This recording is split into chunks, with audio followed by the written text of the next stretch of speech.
Trek through a prehistoric jungle. Tour a house that has not yet been built. It's called virtual reality. You're gone, John. Your history. Doctors will be able to plan their method of attacking the tumor on this virtual patient. And loading a special training program. Move in, through, and around the world you see. You are in VR. Filled with infinite possibilities. Aw, they're so cute! Just realized.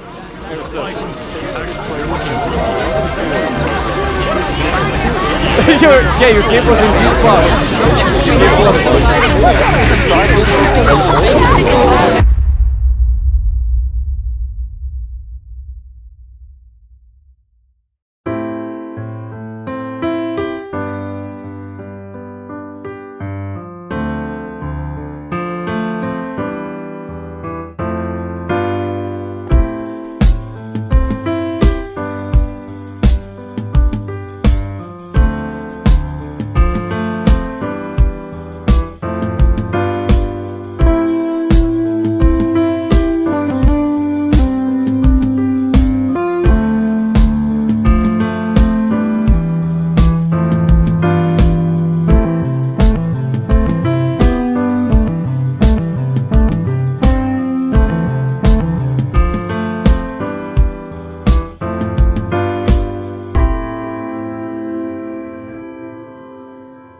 VRChat is the leading platform for social VR. Well, it's a chat program that you can actually see the people that you're here with. And at any given time during the day, there's at least 4,000 unique users logged in to VRChat anything. Daily, you have about 90,000 unique users that log into VRChat. Right? The runner-up in social VR is Altspace or Rec Room. They have about like 300 unique users that log in.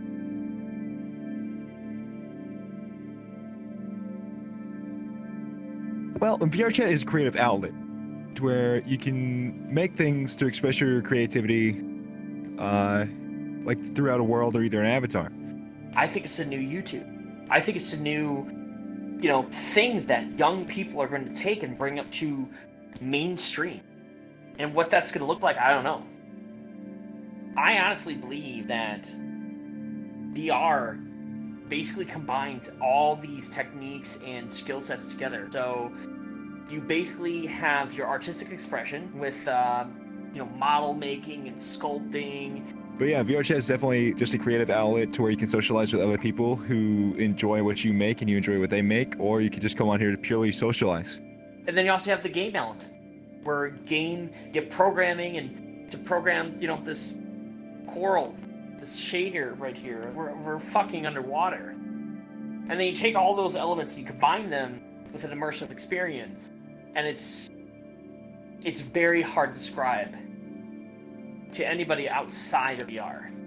It sounds like you took some drugs and went on a crazy acid trip.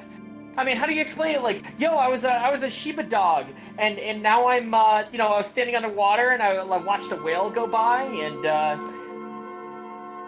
how do people look at you like you're fucking crazy?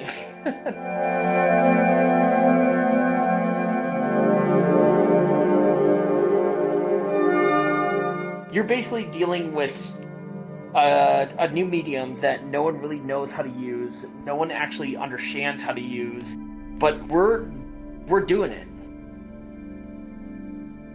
and that's VRChat.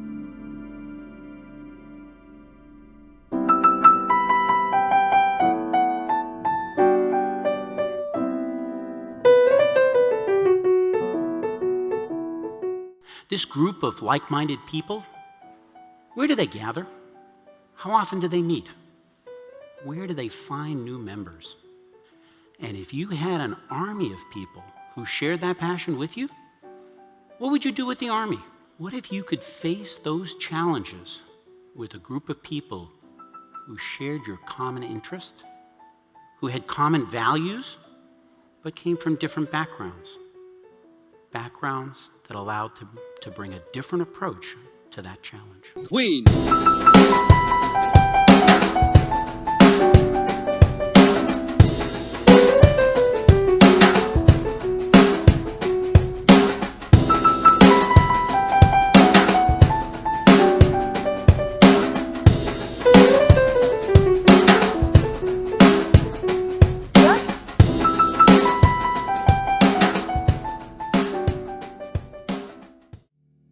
The Shiva Squad was never really meant to be a thing. It was an experiment. I needed to develop some skill sets on my day job, and so I need to learn Substandard and Brush. And I was like, okay, I'm going to make something that I like.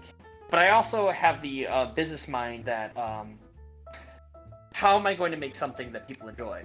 So when I looked at the internet and I said, what type of dog right now is the internet all, going crazy over? It was Shibas. So I was like, all right, sounds reasonable, and and make that. And it turned into a thing, a very big thing, and I did not expect that at all. This model that you see before you is, I consider, generation 3.60.5. So basically, this is the third generation. This model has gone through 60 revisions plus a half because I goofed an upload. So I give it a .5 if I goof an upload. But to give you an idea of the growth that I have been through as far as a model maker, let me show you generation 1.0. Yeah, this is generation 1.0. It is beyond all belief and recognition just a bad model. Bad asset. Doesn't even work. It's like tied to my right leg. I don't even know what I do. Alright. So then I deleted the asset, re-sculpted everything, and now we get into generation 2.0. And as we go on, this is eventually we get to generation 2.5. I think I have the squint. Yeah, I have squint right here. That's all I got. This is around October, and that's why I have the bow. Eventually we get to version 2.12, which, I mean, the visors are there, but I am still figuring out the leg issue. And you get to version 3.60.5. Whenever Evan the Floatian got his original Chiba, that was like when I considered there was 3 of us, only 3, and that's when I considered the Shiva Squad to officially launch. And I came into VR chat when the hyenas were just very, very popular. Like, I saw the world, and I saw the avatars, and just the look and feel of it, and the community associated with it. And I was just like, I want to build something like this. This would be cool if I could have a community like the hyenas. And so I was like, for a while I was contemplating about like maybe a community of kangaroos, and they're really into like, getting swole and working out and boxing, and so I was gonna be like, because the hyenas are African themed, they have hyenas, meat, spears. I couldn't come up with a look. Like Darn Hyena, he has a program that he uses for all his texture that has a painterly look, and I really, really loved it. But I couldn't come up with a look because I'm not a painter. And I know it's hard to understand, but like an animator, like even a frame-by-frame animator like I came from, painting is a different skill set. So my focus was how far I could push the medium of VR chat as far as like characters go. I first discovered Shiba Squad through my YouTube recommendations. I was watching a little bit of VR chat content here and there, and I've seen it throughout the past, but in my recommended one day after class, I saw a video and I was like, oh, okay, that's interesting. I've never seen that before. So I clicked on it and I fell in love instantly. And playing this game every day after my college classes, I met Petey in the Pug. And me and him, we kind of just like, we really hit it off. When I graduated, Pika Petey made me my Shiba as a graduation gift.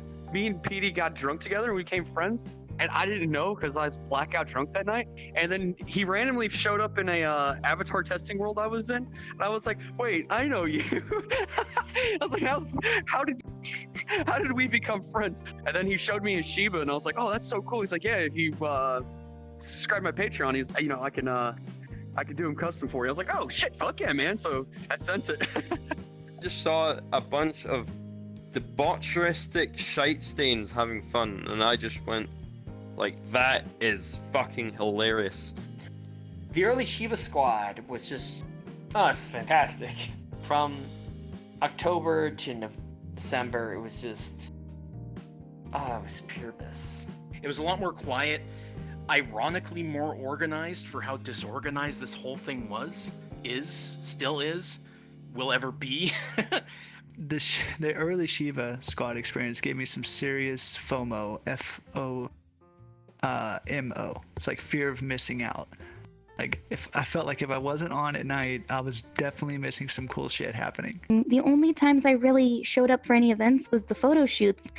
And I noticed over time that the number of members started to increase. But from the few times that I was there, it was literally just a bunch of fun shenanigans. People making jokes, whether it was adult humor or wholesome little ones here and there. But the photo shoots I really enjoyed because we were all just gathered in one place, do a bunch of poses for a while, and then post them on the Discord, and that was it. We were able to hang out a little bit easier with everybody without having so many distractions, so many invites, so many different places that people want to drag you away from. But that doesn't say it's not, well, it's not peaceful now. It's just too much going on, but it's exciting at the same time. But that's not saying that it's not fun now, because goddamn, is it ever so much fun. Don't think it'll ever stop. It's just so like little of us that, you know, it was way like easier, sort of like crowding wasn't really a thing. So it was kind of easier just to get like blackout drunk and not feel like overwhelmed or anything like that.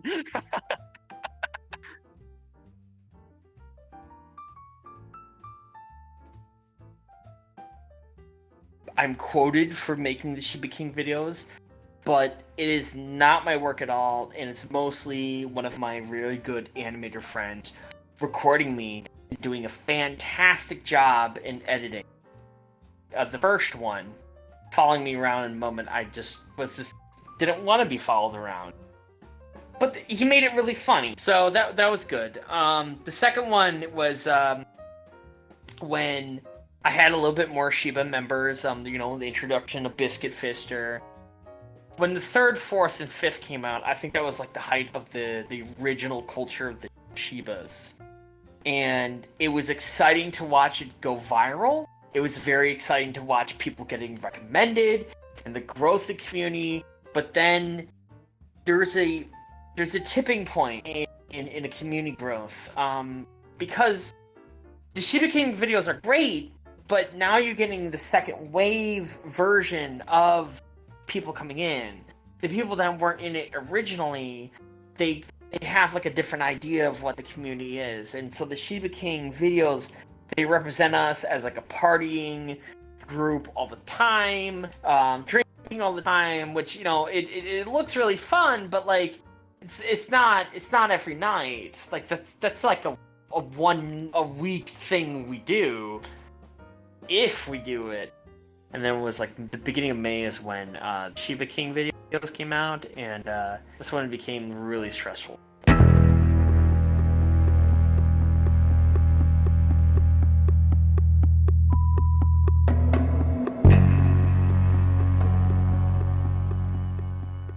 After the Shiba King videos started to come out with more and more members joining, there was a point where it felt like a family, but one that was growing very quickly. and he came to me, sent me a message and said, "Hey, I'm testing this new avatar in a game called VR Chat. You want to come and look at me?" I was like, "Oh, sure." I had zero interest in virtual reality. But when I got in there, I thought, wow, this is pretty cool. And then I saw him perform the avatar, and I said, this is a lot more advanced than I was expecting. I was expecting something primitive along the lines of Second Life. At first, I was extremely happy. I was like, oh, hell yeah, you know, more people to get to drink with and shit like that. But then it just it just exploded. Like it just absolutely blew up. And then all the custom sheaves too. That got like the backlog on that just got huge. It felt so bad for Petey and everything. And then going into Worlds too, that was, oh god, oh man. I've always wanted to be part of a community before it really grew, and that finally happened. And the Shiba community and the Petey's community that he's made up is astounding. I've met so many creative people through that. But to see it grow out of nowhere like that, I'm very happy. Taking away the moments that make up a dull day. Just like, I mean, I was new at one point. I was sort of under that same sort of like new guy scrutiny. Everyone does, you know, it doesn't matter what you do in life. New job, new work, new school. God knows I did that a lot. You're the new guy. I hope that the new sort of people are here because they wholeheartedly just want to have fun and be a part of something that is just a beautiful group of members. I expect it was gonna be like really popular, but now it is, because now the whole VR chat is now gonna be filled up with Shibas and whatnot, because everybody loves Shibas now. I do actually feel bad for Petey now, because ever since what you said, ever since the Shiba King videos came out, he was stressed, which I actually do feel sorry for him. I didn't want it to grow into this toxicity of like, you know, the Uganda Knuckles, because I'm pretty sure like the person who originally made the Uganda Knuckles model is embarrassed of what it turned into. And now it's associated with Uganda, and he blocked it, and I didn't want my creation, my experiment, to turn into that. So I policed all of it. And that was the wrong thing to do. But all the association goes back to the original artist. And if people wanted it, I mean, that's cool. So I'm going to set up a deterrent of $10 monthly, because you're like, quote unquote, renting the Shiba. And I set my Patreon to pay up front. So that was a deterrent. So hundreds of people didn't sign up to get their own Shiba, because I wanted this to be fun. Because I didn't want people to sign up to be a Shiba, so I set like $10 a month. Hundreds of people signed up. So I was like, okay, well they signed up, they paid $10, but they're not going to pay $10 next month. They did. So I'm like, and then they did again. And I'm like, I was so afraid of the repercussions for that, I just maintained control for so long until my psyche just started breaking down. And so now I'm left with like hundreds of people paying $10 a month for their own Shiba, and I'm like, I feel so obligated to do each one. I just would not relinquish control, because I was so afraid of the association of if that gets out. And I see a Shiba with like boobs and diapers and like giant dicks hanging out.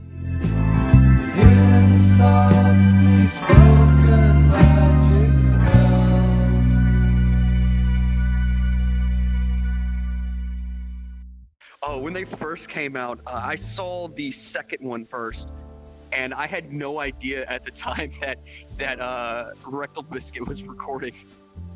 And so the first thing I said was like, well, thank God I was being a good boy that day. I saw it and immediately was like, this is great. I want to download this game. Is this what VR chat's like? So immediately after seeing episode 7, I went to Steam, I downloaded VR chat, and I got on. I loved it enough to where I invested all this money and time into this. I honestly knew the video existed about 3 days later, and I did not even watch it until about 2 months later. And when I did, I was like, okay. But like everyone was going on about it, and like, you haven't seen it yet? I was like, no, I was there. I don't want to see it. I was fucking. I know what I said. When I first appeared in the videos, and like that's when it really popped, I would get recognized more frequently. And doing that, I would just go sit in the VR chat default home world, waiting for new users to come in. I'd be like, "Hey, welcome to VR chat. I want to show you around." And sometimes I get recognized, and that was one of the most magical things. So I just love making people's day through doing that. And then I've had other fans, they literally quote my whole bits from the videos and make sound bites from it, or they actually just memorize a whole script. So eventually when I relinquished control, it felt like a huge relief off my shoulder.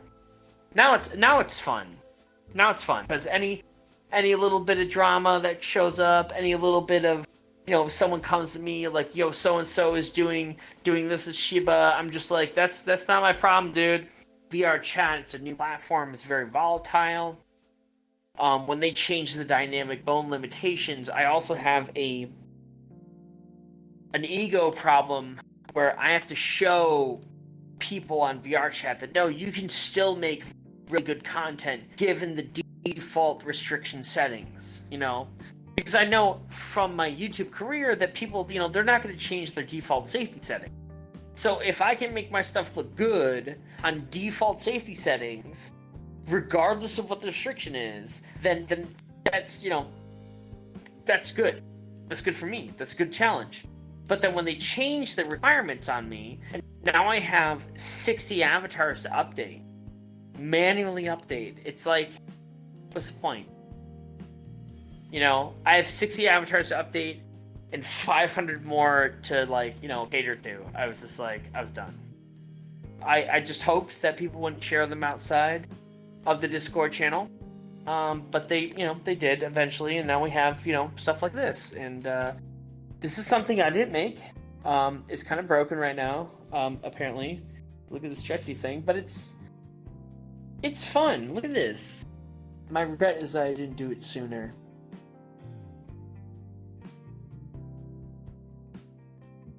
This is my biggest regret.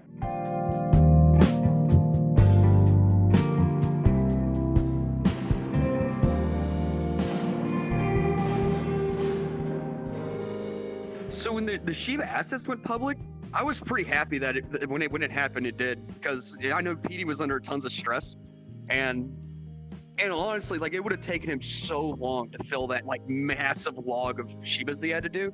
And honestly, I thought it was really smart. And then like what came from it was also super cool. There's so many new Shibas and everything like that. They're just absolutely adorable. Generally, I love having more people, though. After the assets were released, it blew up too quickly. There's way too many custom Shibas now, and to be frank, it sometimes feels a little bit less special. And he did it the right way. He didn't just release the files. He actually took the time and put in the work to make sure he redesigned it so that anyone can easily just throw it in Substance Painter and make something of their own. At first, I was like, because I thought mine was going to get released. No one's like me. No one gets this good, baby. But I knew the reasoning behind it. And it was just so much on PD because of how the Shiba squad blew up in a way. So a lot of people were constantly trying to just get the Shiba model and get these things. And PD is one person. PD's list, he just had that was huge. So I understand why he made it public, so people could just make their own. Which also, if he didn't make it public, I probably would have never gotten into avatar creation. So the files were eventually leaked from PD's server, and there were crash iterations or just horrible, inappropriate copies, or people even just stealing other people's designs. You know, if it makes people happy, if they want to come in and dress like a cartoon dog and be happy and run around like idiots, then I say more power to them. In the end, I'm happy because it took a lot of stress off a friend of mine, and it just gave me another creative outlet.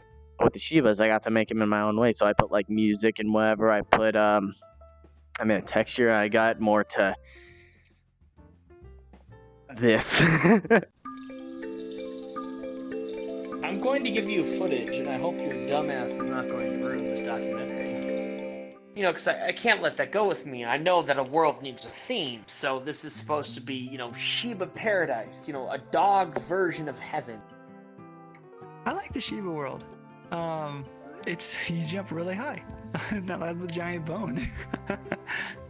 Dogs love bones. And I like that there's a public model now that people can nap. I've led several people to that world so they can get a public model of the Shiba, and they love them. They absolutely love them.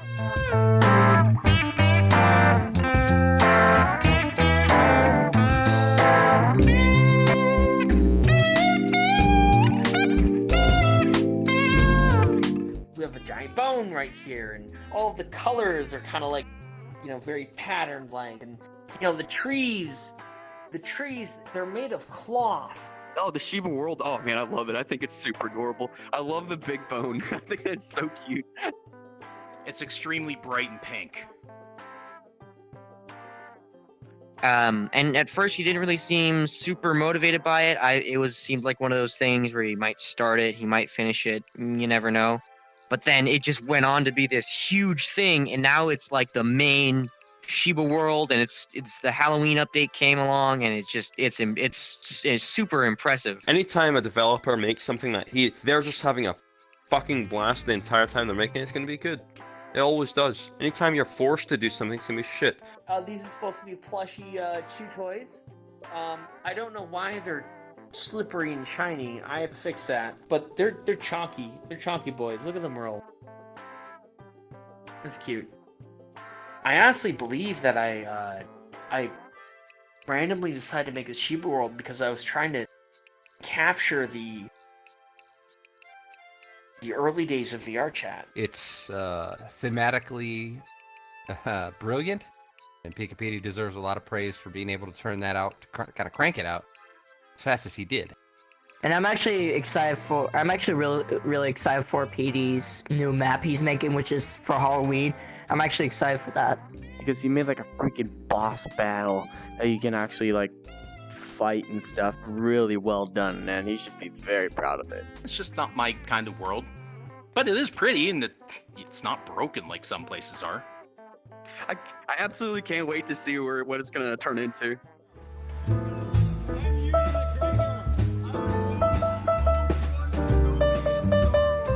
You know, I've met plenty of people in real life that I've met on VR chat.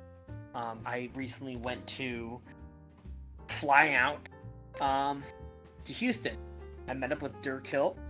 I met up with Biscuit Fister, Bitter Biddies, a lot of the OG squad. Oh, have I ever fucking met a real Shiba Squad member in fucking real life? I don't know. Actually, I do fucking know.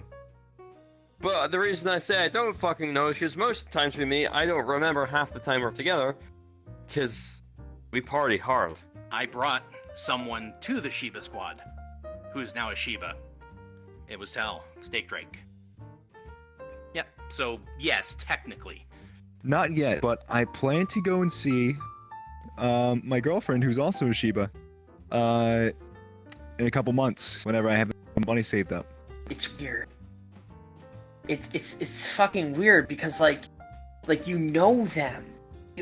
Okay, so like you know them, but you've never seen them before. But you have seen them before, just not their vessel. No different than VR, and VR really is amazing in the way that you're allowed to translate your body gestures. There's the old saying, "Are you still love me when I'm old and fat?" You know.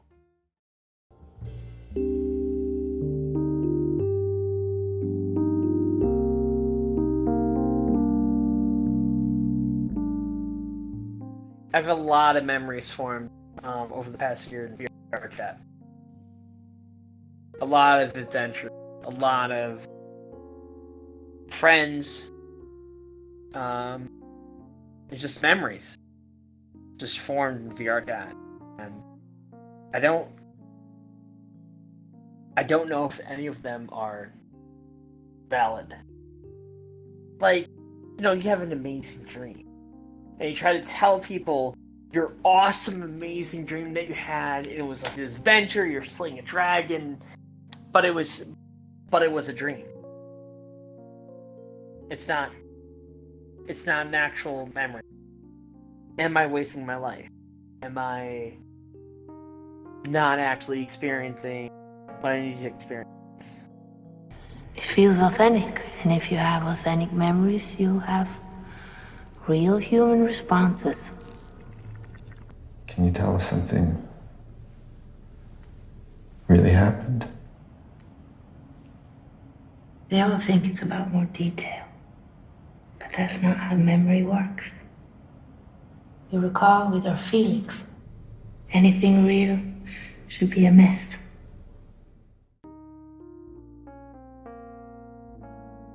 My greatest experiences in the Sheba Squad have been meeting Biscuit Fister, Glade, Derkilt, Burgers, a bunch of them. Like, I can't even name all of them. So even if I haven't said their name, I still love you. You're amazing, and you've helped me out in some way. The best one in my mind was the first time Evan's grandfather came into the Sheba Squad and finagled about with us for a little bit. That was an interesting night and a ton of fun.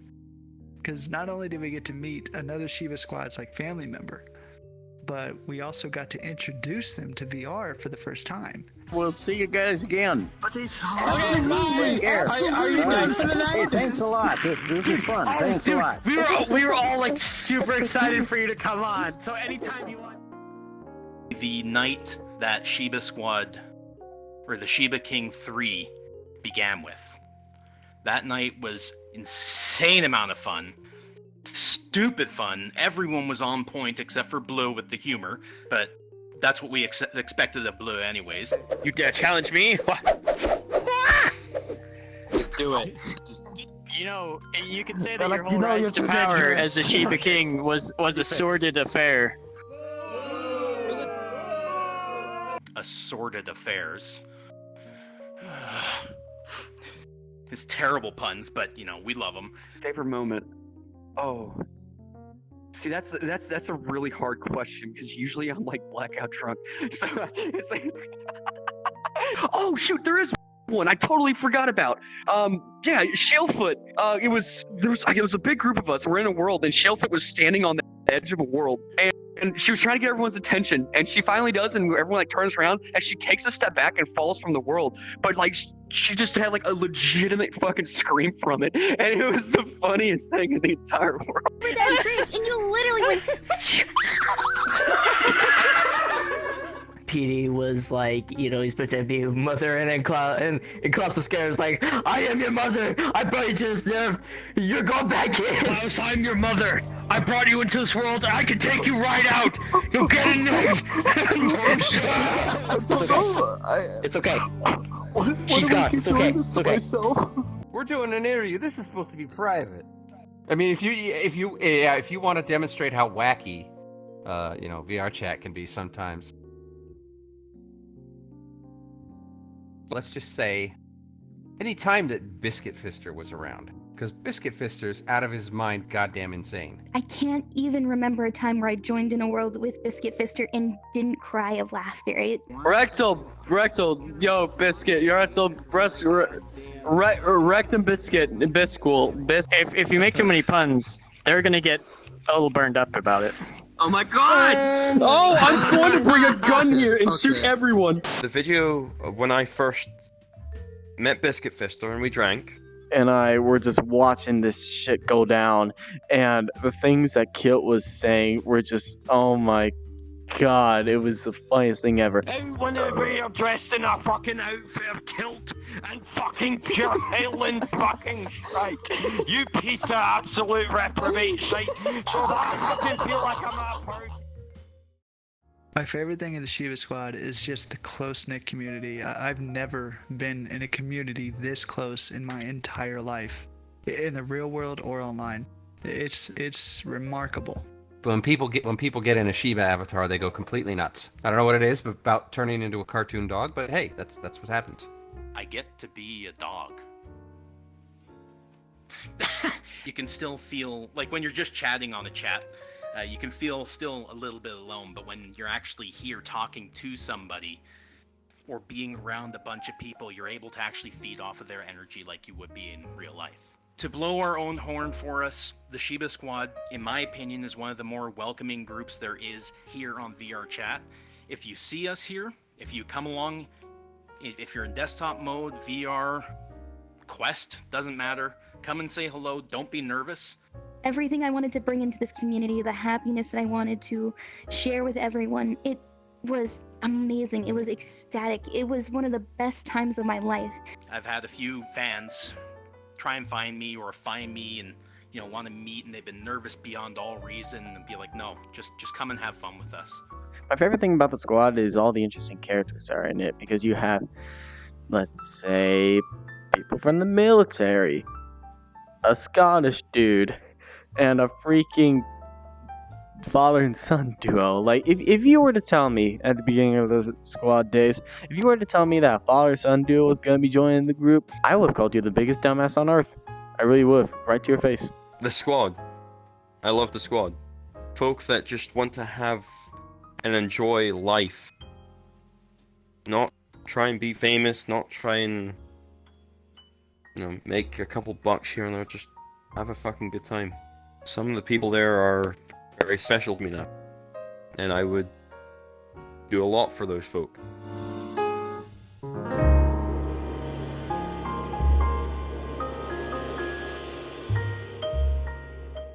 If the Sheba Squad ended, oh yeah, absolutely. I would still be friends with everyone. Like, you know, of course, all good things got to come to an end at some time.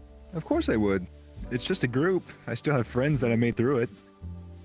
You know, just because a group splits up doesn't mean they can't be friends. There's more that goes into a group than just being known by a title. There's things under that. And there really isn't a person I would cut off. I'm finding out that in this VR chat world that you can... People despite the differences in age, color, sex, race, whatever it is in this place, people have similar interests, and it's very easy to get along with them. If it were to end today, I'd never stop being friends with the people that are in it, unless they wanted to themselves. And to be frank, I don't think that would be the case. I consider some of the friends I've made in the Sheba Squad lifelong friends. I don't ever plan to stop being friends with them and communicating with them forever. I can't see that. It would be like walking away from family. It's just impossible for me to fathom that. If the Sheba Squad had ended early, I do feel that we would have divulged into different groups as well, and I still don't think I would have fit in any of them. But I'm still happy to have had the times that I had in the Sheba Squad, and I will always, always keep those memories close. If the Sheba Squad ended, like, right here, right now, there's no question that I would absolutely still be playing with and hanging out and talking to the people that were in it.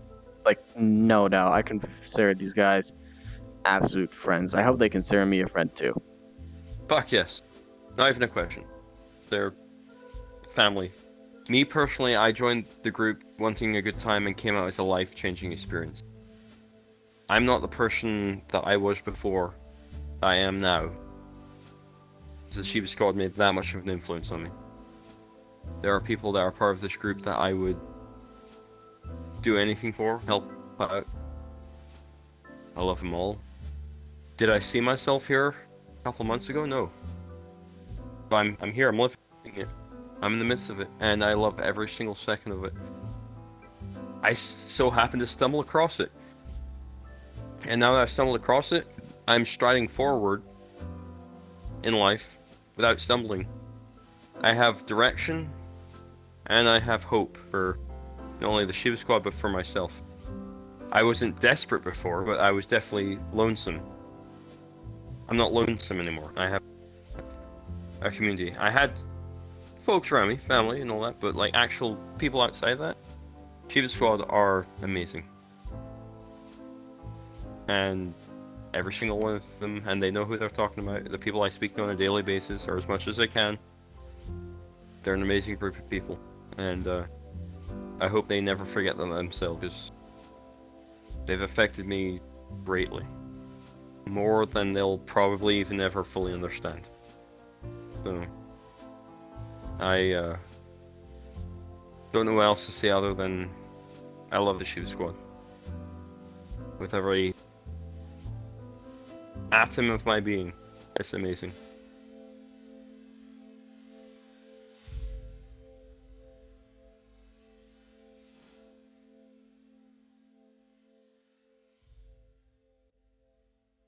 If you like what you see here on Psychodraulic, don't forget to like and subscribe. And also, if you have a thought, put it down in the comment section down below. Thanks for watching.